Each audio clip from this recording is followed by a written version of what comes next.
Well, hi, Dr. Twyman, and thank you very much for your time and expertise today in helping us understand how we can manage and maintain a healthy heart. So, welcome to our chat.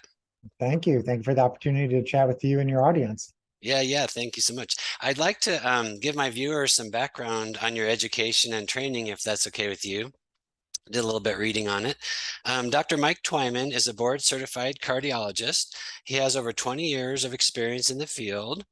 He graduated from St. Louis University School of Medicine, and I believe you also served 4 years of active duty in the Navy, which is pretty cool. That's correct. And your practice is known as Apollo Cardiology. And in addition, you consult with Dr. Gabrielle Lyons Institute for Muscle-Centric Medicine, which is how I kind of became aware of you as on a Dr. Lyon podcast. But here's the part about your practice that, in my opinion, makes you rare and valuable to us all. You integrate traditional with preventative medicine and state that prevention is your passion versus treating symptoms. And I also believe you like to go by the title of the biohacking cardiologist, which is just extremely cool. Stumbled upon the biohack in 2017, and nobody was really talking about it at that time in the cardiology world. So That's amazing. So I've reviewed some of your teachings that you call the 4 legs of longevity stool. So stress, sleep, exercise, and nutrition, which my fitness group is also very dedicated to as well. And then just to give you a brief background on me and my men's group, I'm actively retired, 57 years old, and I started focusing on my fitness and nutrition about 3.5 years ago. I've been able to shed 30 pounds of 30 pounds of fat and gain 15 pounds of muscle. I increased my HDL from 64 up to 92 through my resistance training and nutrition, and I reduced my arterial age from 42 to 24, which is pretty good for a 57-year-old. I achieved my certified personal trainer credential this June, and I'm considered my group's longevity coach. My men's fitness group is called the Recomp Blueprint, and they're concerned with body recomposition and also teaching men lifetime habits to boost their vitality and longevity. So for today's call, I've developed some conversation topics that I found irresistible to ask a cardiologist. And then I would love to finish with a fun lightning round if you're up for something like that. So a little bit of you. surprise. Okay, so let's start with one of what I think is your slogans, which is test, don't guess, and discuss some ideas that you have around heart and arterial health tests and blood labs for good preventative information. I found a quote from Michael Phelps that I think is pretty appropriate for this section, and that is, the problem with heart disease is that the first symptom is often fatal. And I'd like to just start by saying some of my favorite semi-annual blood biomarkers. I'll just list them real quick. I have 5 that I like. Vitamin D, HS or cardiac CRP, which is an inflammation marker, the cholesterol, so LDL and HDL, triglycerides, and then HbA1c or hemoglobin sugar. And then every couple of years, I also like to ask for the calcium score, CT, and then also the CIMT or the carotid ultrasound test. And then I very recently also added the blood work called the NMR lipid profile, which shows more analysis around your cholesterol. So I first want to ask what additional tests that you like to consider for the otherwise healthy active person. And then I want to dive a little bit deeper with you into the cholesterol story and in regards to number of particles and particle size. Sure. So I usually start with that you have approximately 60,000 miles of blood vessels coursing through your body. And atherosclerosis is common, especially if you go looking for it with some of these novel non-invasive devices. Atherosclerosis can start in your teens and 20s, but doesn't generally become clinically evident until you're 40, 50, or 60 years old. And unfortunately, many times the first sign that you have heart issues is you're having a heart attack or you have sudden cardiac death. So we don't want to wait for people to have symptoms before they go meet their cardiologist. So there are novel tests that can look at the health of the arteries much earlier. And atherosclerosis really starts with something called endothelial dysfunction. The endothelium is inner lining of your arteries. It's one cell thick, and it's a protective coating. If that protective coating gets damaged, you develop endothelial dysfunction. The body doesn't release as much nitric oxide, and then the lipoproteins, which we're going to get into, they start sticking to the arteries and will start getting retained in the artery wall and start building up plaques. So there's different tests that can look at the endothelium. There's tests that look at the elasticity of the arteries. This is the test such as the max pulse or pulse wave velocity test. There's a test called an EndoPAT. The EndoPAT test is a 15-minute non-invasive test that tells you how much nitric oxide your arteries can make when under stress. And then you had mentioned one test that you had done, the CIMT, the carotid intimal medial thickness test. That's an ultrasound of the artery on the side of your neck that gives you two pieces of data points. One, it gives you the thickness of the intima, which is the inner lining of the artery. The thicker that lining, the more inflammation in the artery, the more likely you're going to be laying down plaque. And then it will assess if you have any plaque in the artery and give you a percentage of plaque. Generally, it's less than 30%, 30 to 50%, or over 50%. And then I usually talk to patients that it's kind of like stops on the subway. It starts with endothelial dysfunction, starts next with inflammation in the artery and thickening of the intima. And then lastly, the plaques will start to calcify. So the CT coronary calcium score test is a good test. It's a novel test that you're looking for plaque before people have symptoms with it. But calcium is a late stage finding. That's your body's attempt to repair these damaging lipoproteins that are infiltrating the artery and kicking off this inflammatory cascade. So calcium is not necessarily the problem. It's a marker that there's soft plaque building up in the arteries as well. And so ideally, your calcium score test should always be 0, but it is somewhat logarithmic. If you're an 80-year-old guy, it's expected you probably have some calcium in your arteries. But if you're a 40 or 50-year-old guy, your calcium score test really should still be 0 at that age. And so you can kind of pinpoint where you're at on that subway station. Are you truly low risk, or you're higher risk than you know? And you can be high risk and have no symptoms. That's really interesting. And I had heard you talk with Dr. Lyon about some of this stuff too. That nitric oxide test sounds pretty non-invasive, pretty simple. I think you described it as a saliva test. There's one version, there's a test, there's the salivary nitrite test strips. It's kind of like litmus paper that you put saliva on, and if it turns bright red, then your body has good storage of nitrites, which can help your body make nitric oxide. But there's different biomarkers as well. ADMA, SDMA, urine microalbumin creatinine, uric acid, homocysteine, all those blood tests, and some of them are urine tests. If those are elevated, you're likely going to have low levels of nitric oxide. And in your experience in practice, or maybe this is not a good question, what proportion of the population would probably experience some result of a nitric oxide deficiency or problem? It's a good question, but the better question is, what are some of the telltale signs that endothelial dysfunction is really happening? Yes. And that's going to be more high blood pressure, because high blood pressure often is an issue if you don't have enough nitric oxide, or you can't produce it well enough, or you're degrading it too fast. For guys over 40, erectile performance issues is the big canary in the coal mine, that there's something wrong with your nitric oxide stores, and that you potentially have atherosclerosis, because a vasculogenic cause of ED is the most common cause.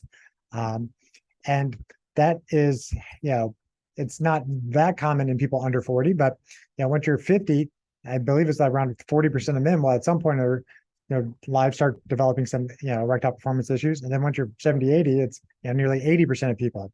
So if you have issues with erectile performance, you likely have endothelial dysfunction. So sometimes I say ED equals ED. So erectile performance or erectile dysfunction equals endothelial dysfunction. That makes sense. So I like how you framed it. So if you're experiencing some of these telltale symptoms, then it's good to explore more to understand, to get at the root cause, if it might be a nitric oxide issue. Correct. Another thing that you talked about with Dr. Lyon regarding blood pressure, and might be just good for us all to know, is I think you said you talked about patients with high blood pressure might want to know more about their caffeine metabolism, the amount of time that stays in our system, because that does elevate our blood pressure as well. In some people, it does. There's a gene, a cytochrome, it's CYP1A2. It's available on, you should be able to get it on your raw data off of 23andMe and run it through Genetic Genie and be able to get that information. Or you can get it through Quest, or some of the specialty labs can do it as well. But 6 out of 10 people are slow metabolizers of caffeine. And if those people, drink more than generally 1 cup of, coffee, or they're potentially going to start increasing their blood pressure because it's going to keep adenosine around longer. And they essentially will have it in their system when they're trying to go to sleep. Now, caffeine should start washing out your system by half within 12 hours. So people who have one abnormal copy of the gene, they might get away with 1, maybe 2 drinks a day. But if you have 2 abnormal copies of the gene, really no caffeine is going to be healthy for that person. And so if they want to get their polyphenols from decaf, that's okay, but they really should avoid the caffeine in that instance. And if you're sensitive in that it, really causes palpitations, it's raising your blood pressure, affecting your sleep, there's no great reason to be getting the caffeine in your system at that point then. So that's, I think, a really good point. So I have some friends that have elevated blood pressure, some not on medicine, some on medicine. But I think that's a really good thing to look at if you're really into coffee and tea, to understand if that's hurting your situation. For sure. I mean, a lot of times it's, addition by subtraction. It's, finding out what's impacting the body's ability to make nitric oxide and removing it. I often joke sometimes, you weren't, born requiring prescription medications to take care of blood pressure. There's something in your environment you're overlooking. And if it's as simple as, well, I got to cut out caffeine from my diet, or I can't drink this much alcohol anymore, or, hopefully nobody's actually smoking cigarettes anymore, but if they're, some of the biohackers using, nicotine gums for nootropic effects. Well, if you're pounding too much nicotine, that can also be having an effect on your blood pressure. See, I love that approach, addition through subtraction versus fixing it, with more medicine or what have you. So it's very, very holistic approach. Next, my men's group gets very specific guidance on resistance training, and we have expert strength training tips to maximize our muscle building results. But we'd really like to hear your views as a cardiologist on cardiorespiratory training, expanding on the CDC's guidelines of 150 minutes of moderate intensity or 75 minutes of high intensity aerobic activity per week. So specifically, is 30 minutes of brisk walking per day sufficient, or is some kind of elevated cardio zone more optimal? So if you could speak to like how much time and what intensity is optimal for a healthy heart and otherwise healthy person. Sure. And it does definitely depend on what your health goals are, because if you're training for an event, you're a triathlete, this is not the advice for you. You got to work with a performance coach on that type of information. But if this is just for general well-being and optimizing your health span, 150 minutes is probably the bare minimum people should be shooting for. But typically, when I talk about cardiorespiratory fitness, it's partly in light of why is it beneficial in the first place? Well, when you're exercising, you're increasing the flow of the blood over the endothelium and the endothelial glycocalyx. When that flow is accelerated, that will transduce a message to the endothelium, and then the artery will release more nitric oxide. So that's going to help keep your blood pressure normal after exercising. And that's one of the reasons why people who have a good exercise regimen don't tend to develop as much atherosclerosis as people who have a sedentary lifestyle, or the caveat is, I take care of some professional athletes, that have significant atherosclerosis because they train at such a high level. Often they don't recover well enough, and that inflammation from training damages their arteries. So there is a sweet spot for exercise. It literally is a drug to your system. But that being said, it's great that you guys are already focusing on resistance training, because as Dr. Lyon, is fond of saying, your organ is, your muscle is your organ of longevity. So you have to, treat your organs well, your muscles well.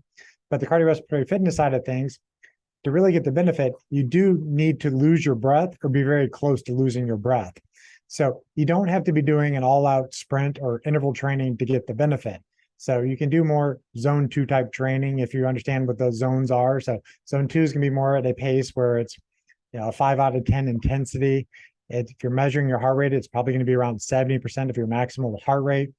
If you don't have a maximal heart rate already measured, a good estimate is 180 minus your age, should be about the heart rate that you should be getting at. But the best test really is your breath test. You should still be able to have a conversation at that pace. If you feel like you have to gasp or pause, then you're probably getting into mode zone 3 or 4. And it's not that it's bad to go in those zones, but zone 2 really helps optimize beta oxidation of fat in the mitochondria. You're help building the mitochondria's ability to burn that fuel source. And after you build up that base of cardiorespiratory fitness, then that's when you can start adding in the zone 5, the interval type training, because that's going to force your body to go into a glycolytic mode where you have to be more efficient at burning glucose for energy. That makes sense. I really like how you touched on the ultra marathon type person that can overdo their cardio. Some trainer colleagues at my gym were bringing that up. They've seen more than a couple examples of that in real life, and I think it comes down to the concept of homeostasis and hormesis, where everything can be toxic if taken at a high enough dose, even including exercise. Right? Correct. There's a pretty big J-shaped curve. It's like no exercise is bad. There's a big sweet spot, but then you will plateau out, and then it goes right back on down to increasing risk. Very interesting. Well, thank you for that information. So those first two topics I thought were very fun, but I'm very interested in the next topic. So I'm personally very open to trying alternative therapies and other practices and protocols in the interest of heart health and general longevity. So I would love it if you could give us kind of your executive overview of a few practices, and I'll list them out for you. So first, could we chat briefly about earthing or grounding? Sure.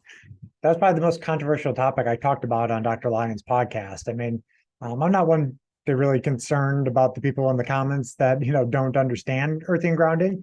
If somebody wants to argue the true benefits versus, the theory, I'll do that. But if you just hate on it because you don't understand it, that's, just shows that person's ignorance, honestly.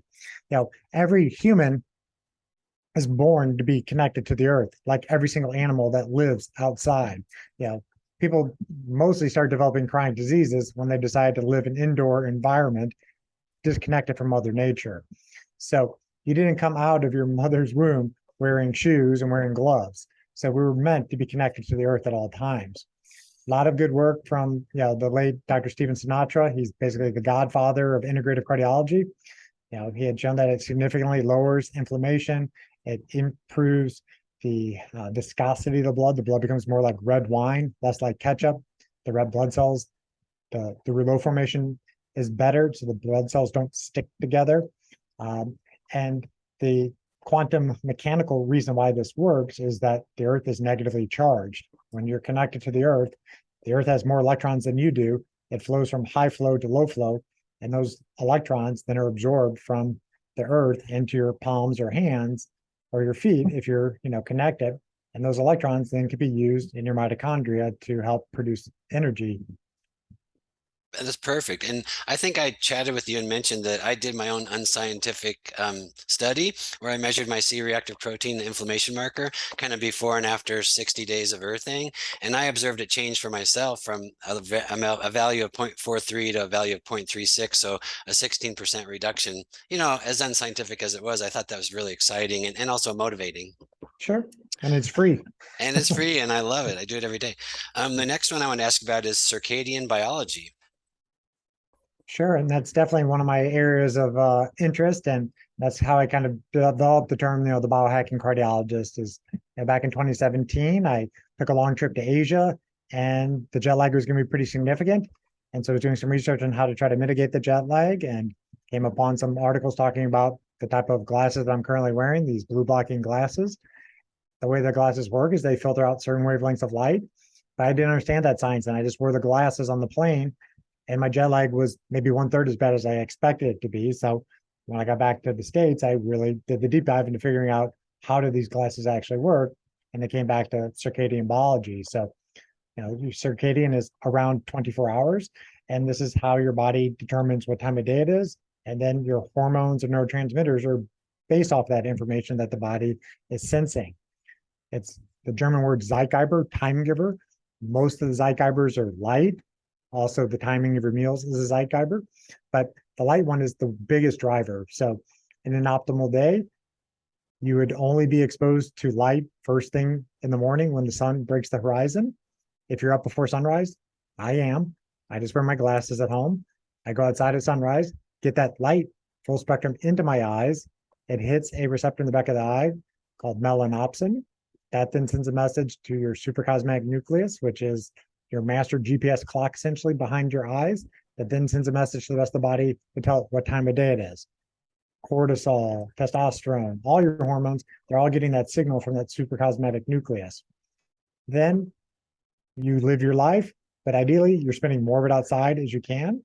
But when you're inside, protect your eyes, because when you're talking on these type of devices, that are backlit, this puts out a altered spectrum of light. There's more blue light coming from these screens than there is red light. And that blue light is not all bad, but it's at such a high percentage that essentially tricks your brain into thinking it's noon all the time. And your body gets off cycle when that happens, especially if you're looking at these devices post the sunset, wherever you're at. So I personally wear glasses anytime I'm in front of a computer. Then post sunset, you'd ideally start kind of winding things down with screens, at least, because until they invented the light bulbs, you only had red light at night. You had fire. You would have naturally gotten tired 3-4 hours after the sun set. And you would have gone to bed. But the artificial light lit at night keeps stimulating this melanopsin receptor, keeps cortisol up, because cortisol is an alertness hormone, and will suppress melatonin. And you need melatonin not only to initiate sleep, but you need melatonin to repair the mitochondria while you're sleeping. So the better you can kind of live by the rules of Mother Nature, the better your circadian rhythms will be. That makes great sense. And then a related point with the 12-hour cycles is your rule about a 12-hour feeding cycle. So like upon the first bite of food, you should finish it at 12 hours later. That's kind of the bare minimum. There's the great book if people want to look deeper into the science from Dr. Sachin Panda. The book is called The Circadian Code. But a rough rule of thumb is that really only eat when it's daylight hours. So wherever you are in the world, if you're more on the equator, you're going to have a steady 12-hour sun, 12-hour darkness. You live further north from the equator, you're in a place where it has more seasons. Well, your summers are going to be longer, your winters are going to be shorter feeding windows. That's what evolution would have dictated.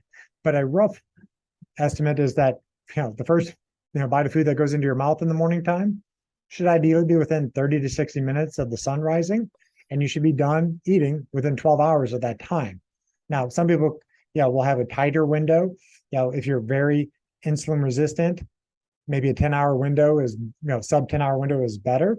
But there's not a magic window for everybody. It really depends on what their health goals are, because some people try to get into a really tight, OMAD, one meal a day, and they're probably gonna have a really hard time getting their protein, macronutrient load at that one meal a day type of threshold. Some people can do it, but that's not a recommendation for all. So you got to work with somebody who's, going to work with what your health goals are. That makes sense. That makes good sense.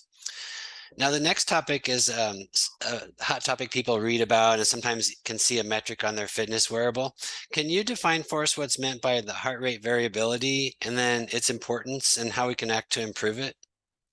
Sure. So heart rate variability is something that does give an estimate of how much stress your body's sensing at that one moment.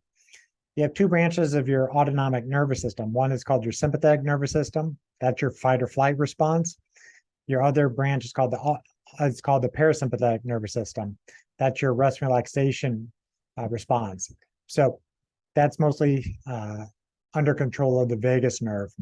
So many people get stuck in that fight or flight, go, go, go mode, and they're going to have lower heart rate variability when that happens. Okay. The way heart rate variability is actually measured, it has to be calculated. You can't, feel your pulse on your wrist or your neck and calculate it, because it's the millisecond beat to beat difference from a QRS interval on an EKG. In English, your heart has a pacemaker called the sinus node in the top chamber. It sends an electrical message to the bottom chamber. The bottom chamber, the ventricles, then fire. But as you breathe in and breathe out, you will continually stimulate and not stimulate your diaphragm and the vagus nerve. So your heart rate's going to expand and contract as you breathe in and breathe out. So your heart rate's never going to be consistently like a metronome. It's not going to be 70, 70, 70. It's going to be up to 78, down to 64. It's going to have this wide accordion type spread if you have good heart rate variability. It's that beat to beat difference. That means your body is ready for that stress. You can respond and you get back down to a better baseline. If you're always stuck at 70, tends to mean you're highly sympathetically driven. And low heart rate variability is associated with more sudden cardiac death in really sick patients. But in the average kind of weekend warrior person, low heart rate variability is mostly a metric that you're probably kind of overstressed from your most recent exercise routine. It's not telling you to, be completely lazy, but that's the day you're not going to go for your personal best. You've got to let your nervous system recover, and then you push your body harder again. But many things that are going to affect your heart rate variability is going to be how well you're sleeping, how much artificial light are you getting exposed to, what kind of food stuffs are you eating, and then the timing of the feeding has an effect. And there's no magic heart rate variability number you should be shooting for per se. You're going to have your own natural baseline, and you want to see what your heart rate variability does according to your baseline. So if all of a sudden it's 20% lower for days on end, you got to figure out, well, what did I do in my environment that would quote break my heart rate variability and fix that? Because too many people will want to compare themselves to somebody they see on social media, and those numbers are not going to be comparable because there's a lot of genetic influence on what your set point of heart rate variability can be. That makes sense. You're comparing to your own self and your own trend. Do you yourself have a wearable that you keep track of your own heart rate variability? Uh, do I have them? Yes. Do I wear them routinely? No.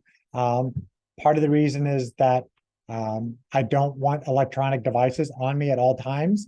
You know, electromagnetic frequencies, invisible waves are interacting with your mitochondria. And, unless there's a data point that you have to measure that it's going to make a difference in what you're going to do, you don't want to be exposing yourself to unnecessary electromagnetic frequencies. So if I'm working out on on a bike, yes, I'll monitor my heart rate when I'm exercising, see the zones I'm in. But the second I'm off the bike, that thing's off. I've had the sleep trackers, multiple of them. I've used them for a while to see, what they're all about. But I sleep real well. I know what I'm doing with the circadian rhythm stuff. So wearing a ring and telling me that my sleep score is a 95 versus a 92 doesn't really change things. And I don't want to be pinging myself with Bluetooth all night because I want to try to optimize the mitochondria's ability to do autophagy as well as they can. That makes sense. And I like what you said too about the heart rate variability will be lower if you're not giving yourself an adequate active recovery after exercise routine. So that's an important point to make too. And then finally, I thought we could end with what I'll call a lightning round where we could Sure. cycle through some questions and you can get some of your reactions. So, okay, so ready, here we go. So first question, is salt really that bad for us? Not for everybody. So it kind of depends. It could be Yeah. we need a certain Yeah. amount, so it Sure. Right. depends You need on. to certain amount, but yeah, not everybody should be under 2,000 milligrams a day. Okay, very good, very good.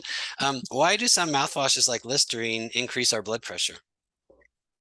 It's any antiseptic mouthwash can affect the oral microbiome. If you destroy the nitrate reducing bacteria in your saliva, you can't make the conversion to nitrites, and you will not be able to make nitric oxide as efficiently, which can affect your blood pressure. And so how long does this last if you did do a rinse with Listerine? Will it kind of persist throughout your day or it varies? It's going to vary, and that's where you'd have to monitor your blood pressure, pulse wave velocity, or if you have the nitric oxide test strips, then you can see when it goes back to red. But obviously it's not helpful, especially if you have elevated blood pressure. So that's something to consider. Correct. I assume there's healthy mouthwashes. I'm thinking of words like biotin or other products that might not have alcohol in them. Or is it better just to not use those products? That's one of those ones is the test don't guess philosophy is that, you have to use the test strips and see where your levels come out at because you're never going to know exactly which of these bacteria are affected by whatever, essential oil or whatever is going to be in these compounds. You have no idea. So some of them might work, but you got to test. Very true. And we each have different body chemistry. That makes a good point too. Do you recommend a strict no alcohol policy, or are you in favor of a limited consumption recommendation? And if so, what frequency? Challenging question. So lightning round one is that no, I don't think people need to be a complete teetotaler, but you should not start drinking alcohol for any purported health benefits. And if you're somebody who is tracking your sleep, you're going to see your sleep be impacted by alcohol, especially if you start getting more than one or two drinks at a setting for a gentleman. So most cases, if you're drinking one drink a day, one glass of wine, one beer, one hard liquor shot, probably not going to have a major negative consequence. If you start getting into two, you might start getting issues. That makes perfect sense, and I love that answer. Well, thank you so much. What a wonderful gift of your knowledge, opinions, and expertise that you've shared with us today. I want to tell you my motto, and my guys know this, that I often close with on my articles, and I really consider this to be my job description, is to become harder to kill. And I'm convinced that you've given us several practical ideas to achieve this ambition. So, Dr. Twyman, thank you very, very much for your time today. I appreciate you. Oh, you're very welcome. Thank you again for the opportunity. Yes, sir. And we'll talk again with you another time. Awesome.